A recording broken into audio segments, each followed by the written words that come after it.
안녕하세요. 냇물아 흘러흘러 이현주입니다. 이번 시간에는 5권의 뒷부분 내용 살펴보도록 하겠습니다. 2권에 이 용정천 대화재 사건이 1911년에 있었다고 나오죠. 자, 서희 일행들이 각자 자기 자리를 찾아가는 과정을 보여주고 있는데요. 평사리에서 이곳으로 와서 정착한 지 4년이 지났습니다. 특히 이 부분은 대화재 이후에 완전히 자기 자리를 찾아 정착하게 되는 그 과정이 나타납니다. 자, 서희와 용희를 중심으로 큰 맥락에서 살펴보도록 할 거예요. 그리고 장소가 변한 만큼 독립운동 이야기도 계속해서 나오고 있는데요. 그 내용도 같이 보도록 하겠습니다. 그리고 새로운 인물이 많이 등장합니다. 5명의 인물을 중심으로 새 인물들에 대해서 살펴보도록 하죠. 서희는 지금 완전히 어른으로 성장해가고 있는 것을 알 수 있습니다. 맨 앞부분 13장 법회에서 용정 유지들의 희사금으로 겨우겨우 공정이 끝났다고는 하나 제대로 사찰의 면목을 갖추려면 그 여러 아직 남은 시주가 필요한 절에 초대를 받습니다. 서희가 겉으로 봤을 때 친일로 보이는 행동을 하게 되는데 이게 실제로 어떤 의미를 띠게 되는지를 보여주는 내용들이 연달아 나와요. 자, 이게 그 첫 부분이라고 생각하시고 보면 되거든요. 한편으론 친일할 생각은 추호도 없었지만 서희는 앞날의 계획을 위해 일본 영사관과 밀접한 관계가 있는 최기남과 법회에 나올 것을 권유하러 온 최기남의 처로부터 호의까지는 몰라도 악감은 사지 않게 처신해야 한다는 생각도 있었다. 앞으로 어떻게 이용할 일이 있을지도 모르기 때문에.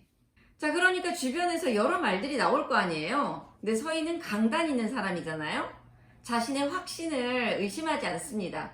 자, 쳐다보거나 말거나 수근거리거나 말거나 여전히 강한 자긍심과 어릴 적부터 익혀온 당당하고 의젓한 언행에는 변화가 없었다.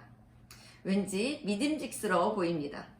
자, 이제 이런 것들을 바탕으로 앞에서 우리 얘기했던 상현과의 관계를 서희는 확실하게 매듭 짓습니다. 상현은 이동진이 부탁해온 군자금을 거절한 일을 두고 서희와 다투어서 안 만나는 상태입니다. 자, 내가 할 수 있는 일은 내가 써야 할 군자금을 마련하는 일이요. 충분히 마련되는 그날 나는 돌아갈 것이요. 그리고 싸울 것이요. 내 원수하고 섬진강 강가에 뿌린 눈물을 내 자신에게 한 맹설을 나는 잊지 않을 것이요. 이 원을 위해 서방님을 잊어야 한다면 내 골백번이라도 잊으리라. 이 마음은요, 사실 서희 자신의 욕망이기도 하지만 서희와 함께 떠나온 평사리 사람 모두의 마음이기도 하거든요. 그렇기 때문에 서희가 자신의 어떤 물질적 기반을 지키는 이 행위는 그 친일만으로는 해석할 수 없다는 걸 우리는 충분히 알게 됩니다. 15장 귀국은 상현의 귀국입니다. 상현이 어떻게 해서 귀국을 하게 되냐면요. 서희가 상현에게 자신의 마음을 전하기 위해서 집으로 초대를 합니다. 의로 남매가 되어달라.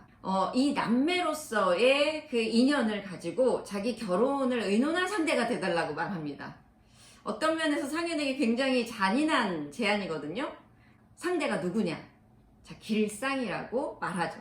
사실 서희가 입 밖으로 표현하고 얘기한 건 상현이 처음일 겁니다. 자, 상현은 그 흥분되는 감정을 감추지 못하고 서희에게 욕을 하고 그리고 술잔에 있는 술을 서희 얼굴에 끼얹고 나가버려요. 그리고 그 길로 연추로 가서 거기에서 아버지를 만난 이후에 바로 귀국을 해버립니다. 사실 상현에게는 중요한 기회가 사라져버린 셈인데요. 이후에 상현의 삶을 좀 지켜보는데 이 결정이 어떻게 영향을 미치게 될지 생각해 보셔도 좋을 것 같습니다. 그렇다면 서희가 결혼 상대로 생각하고 있는 길상이와는 어떻게 될까요? 사실 길상이는 지난번에도 봤지만 서희에게 향하는 마음도 분명히 인정을 해요. 하지만 자기 스스로를 온전히 지키기 위해 스스로에 대한 고민도 놓지 않고 있습니다. 서희를 도망갈 목적으로 오기네와 관계를 이어가게 되고 그리고 거기에서 독립운동도 유지할 가능성을 열어두게 된 거죠. 근데 서희가 이거를 놓칠 리 없죠. 틀림없이 길상에게 무슨 변화가 일고 있는 게야. 틀림없어. 그래서 그걸 알아내기 위해서 계속 관찰합니다. 16장 불 뿜는 여름밤 나비에 나오거든요. 네가 나를 떠나 어딜 간단 말이냐. 너의 27년의 세월은 나를 위해 있었던 거고 내가 세상에 나온 19년의 세월을 너는 내게 충성했었다. 뜬구름 같은 그 사람을 놓아주고 나는 평생도록 충성하리라 믿은 이 사내를 내 곁에 두려 하였건만 설마 한들 지가 내 곁을 떠날 수 있을까? 어떻게 될까요? 자, 이 길상이 역시 서희 곁에 있었을 때 기나 또는 욕망이 눌릴 거라는 걸 알고 있거든요. 그래서 자기를 선택하러 떠나려는 마음을 굳힌 건데요. 7장 노동자들에서 길상이가 용이에게 하는 말입니다. 네, 의리가 아니란 말입니다. 상전에 대한, 나를 길러준 데 대한 의리가 아니라 그 말입니다. 서희 애기씨는 보물입니다. 연꽃이죠. 꾀꼬리 새끼입니다. 여기에서 이제 길상이가 왜 서희에게서 떠나려고 했는지 그것도 알 수 있는 거죠. 자, 이제 용이는 지난번에 본 것처럼 우리가 이 용정에 와서 4년 동안 굉장히 방황했던 것을 알았어요. 그리고 대화제까지 나고 이민혜가 월선이를 계속해서 괴롭히고 있다는 사실을 안 이상 더 이상 이곳에 머물 수 없게 됐죠. 영팔이가 화재 소식을 듣고 요 용정을 찾아왔어요. 그 영팔이가 머물던 퉁포술로 같이 떠났습니다. 거기에서 자기가 살 수 있는지 알아본 다음에 이제 영팔이와 의논해서 그곳에 정착할 계획을 세우고 용정으로 다시 오게 됩니다. 이제 이민혜를 데리고 가려는 거죠. 용이가 이렇게 그 마음을 결정하게 된 데는 월선이와 홍희의 관계가 조금 더 다정하게 진행된 걸 통해서 이해할 수 있을 텐데요. 언제 일이 컸는 거 모르겠네. 제법 묵직하구나. 이자 한 7, 8년만 있으면 7, 8년만. 그러면 헌헌장부가 안 되겠나. 그러니까 월선이로서는 이 홍희를 키우면서 느끼는 즐거움이 거의 삶의 전부라고 할 수 있는 거죠. 아이의 무게가 무거우면 무거울수록 아이의 찬란한 오색 무지개의 꿈은 더욱더 넓게 깃털을 펴서 걸음은 가벼워지고 월선은 갈 길이 먼 것을 잊어버린다. 그러니까 용이는 이 월선과 홍희가 이렇게 잘 지낸다는 것도 알고요.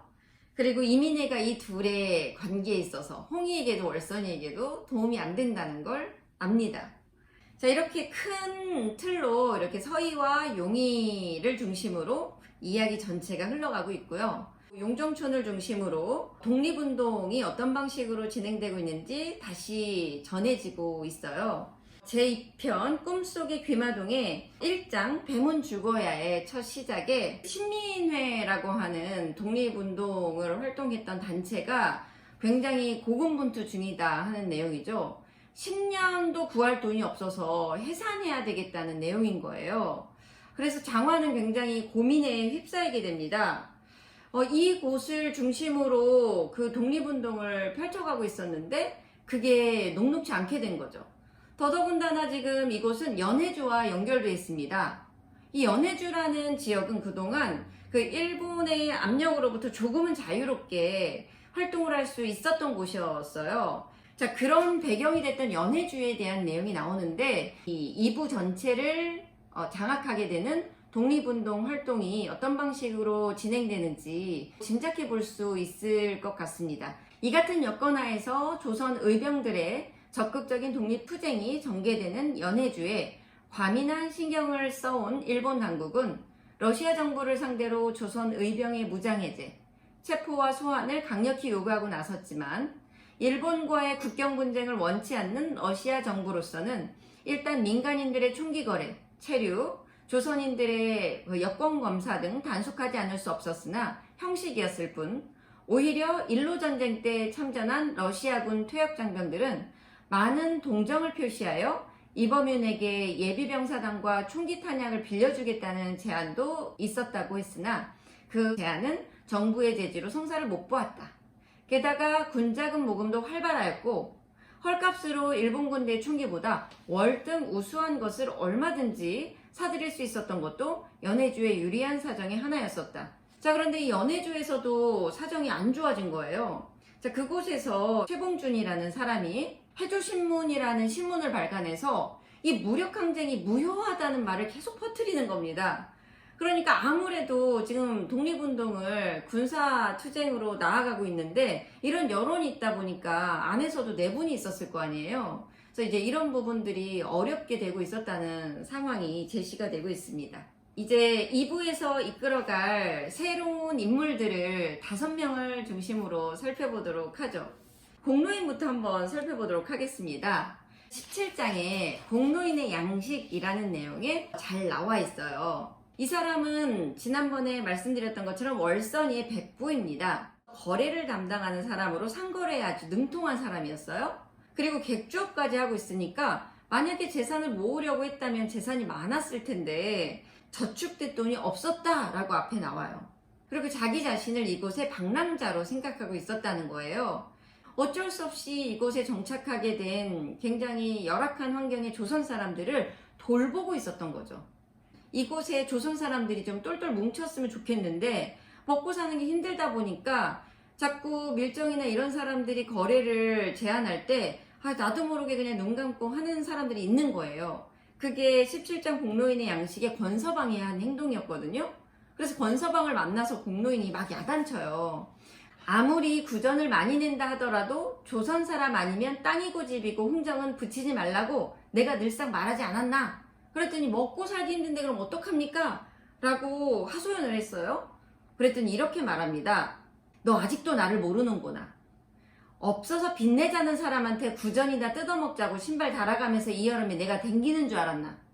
에키 이 몹쓸 인사야.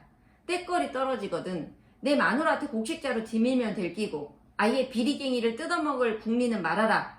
그럼 나는 가야겠다. 그리고 이제 사라집니다. 그러니까 이렇게 했기 때문에 권서방 같은 사람이 여기에 왔을 때 관계를 맺고 자리를 잡을 수 있었다는 겁니다. 이 공로인은 또 한편으로는 불이 나서 집을 지으려고 하는 사람에게 돈이 필요하잖아요. 이걸 일본 사람이 하게 하지 말고 서희가 좀 해라 이렇게 부탁합니다. 기왕이면 돈을 빌려주는 사람이 조선 사람이었으면 좋겠다는 거죠. 그래서 이런 여러 이야기를 통해서 공로인이 이곳에 물질적인 토대를 조선 사람들이 가지고 그리고 그 위에 떠돌이로 오는 조선 사람들을 돌봐야 한다는 생각을 계속 하고 있었던 걸 짐작해 볼 수 있을 겁니다. 반면에 이 윤희병, 살펴볼 윤희병은요, 굉장히 비겁하고 잔인한 면모를 가진 밀정이 될 만한 여지가 충분한, 그러니까 겉으로 봤을 때는 유약해 보이지만 뱀을 죽이고 나서 씩 웃는 이 윤희병의 모습을 통해 생명을 죽이고도 이렇게 웃을 수 있는 잔인한 면모를 지녔다는 걸 아는데 이거는 겁이 많은 사람이기 때문에 그럴 수 있는 거죠. 여기 보면 이런 대사를 해요. 그 큰 돌로 뱀이 죽을 때까지 죽인 다음에 사탄이요 뱀은 죽여야 합니다. 살생을 끝내고 씩 웃는다. 이렇게 묘사가 되어 있습니다. 이 윤희병은 자기가 다치거나 죽는 건 끔찍한데 자기의 생존을 위해서 다른 생명을 얼마든지 죽일 수 있다는 거죠.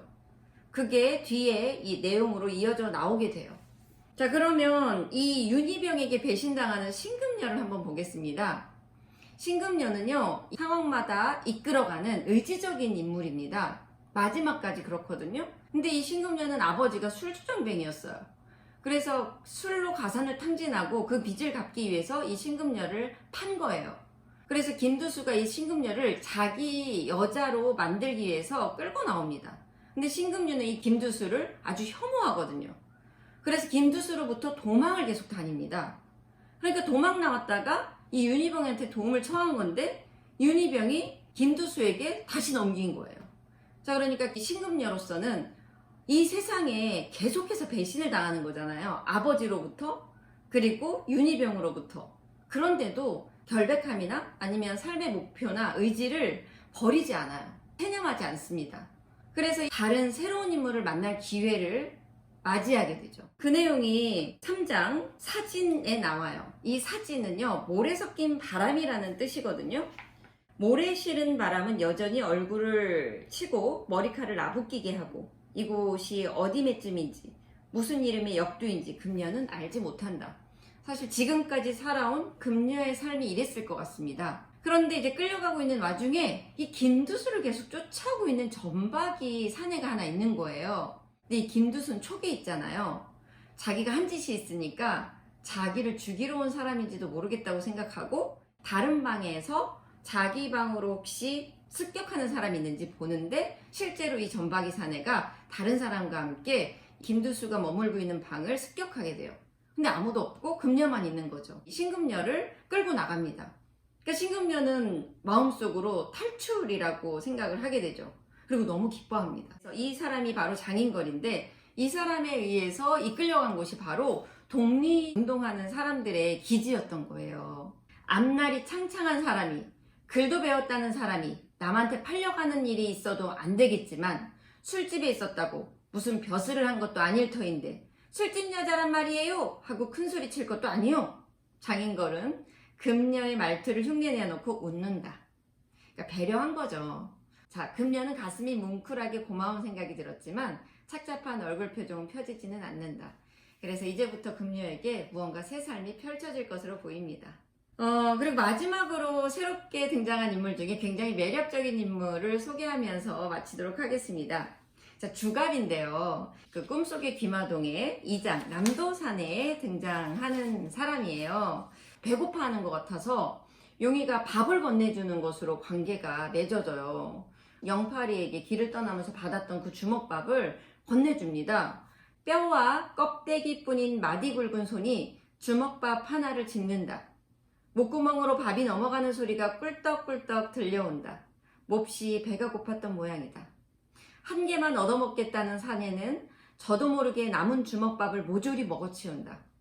그러고 나서 정신이 드는가 벼랑간 껄껄 웃는다. 웃는데 눈꼬리가 젖는다. 그러면서 뒤이어 말하는데 이틀을 굶었다고 말합니다. 이틀을 굶은 후에 먹으니 밥이 얼마나 꿀맛이었겠어요. 그리고 이제 용이도 주갑이가 이런 와중에도 굉장히 유쾌하게 말을 하거든요. 그래서 용이도 이 주갑이를 아주 마음에 들어 하는데 또 얘기를 나눠보니까 영파리와도 이 주갑이가 만난 적이 있는 거예요. 주갑이가 아주 신나하면서 용이를 따라 용정촌으로 갑니다. 이 7장 그 노동자들 부분이에요. 거의 마지막 부분인데요. 딴 데서 한 푼수가 있는데 생각들 해보시오. 장굴이 온종일 일을 하다 보면 힘도 붙이고 국수 한 그릇 막걸리 한 잔이라도 마셔야 허리를 펼 것 아니겠소. 사람이 그리 우격다짐으로 부린다고 비용이 더 적게 드는 것도 아니라 그 말 아니오. 그랬더니 그 말을 듣고 있던 관리자가 이 박서방을 때려요. 그러면서 쓰러지거든요. 근데 이제 옆에서 노동자들이 무서우니까 그걸 보고만 있는 거예요. 근데 그때 주갑이가 확 나서서 이 사내를 뒤에서 확 잡아 끄는 거예요. 그러니까 이 사내가 목소리만 컸지 앙상한 주갑이한테 확 끌려가는 거죠. 그러면서 이제 사내가 막 소리치고 욕하면서 도망가거든요. 그랬더니 주갑이가 일단 이 노동자들에게 호통을 쳐요.